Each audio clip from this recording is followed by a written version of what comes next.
Well, the weather isn't the only thing that's been a little bit chilly. A broken part has left a local pool a little colder than usual. Our reporter Wiley Mitchell takes us on a deep dive. If you've been to the Orchard Mesa pool recently, you may have noticed that it's a little colder than usual. This was due to a part that needed to be replaced.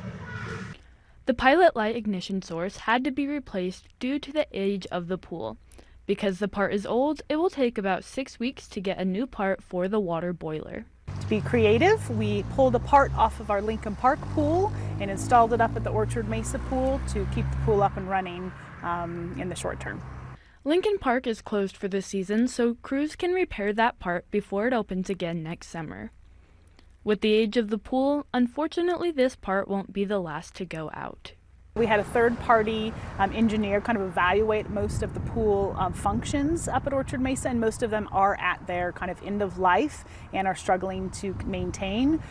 So we do expect to see additional failures of some of these parts throughout in the short term as we try to keep the pool functioning and continuing to work.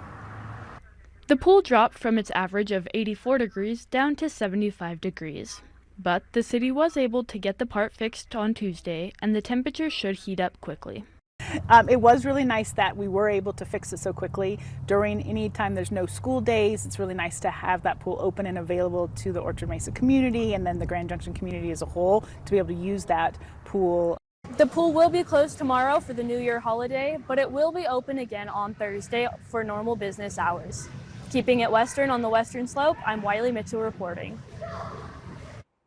And just as a note, the pool never had to shut down. The city was able to troubleshoot and temporarily fix the issue during normal operating hours.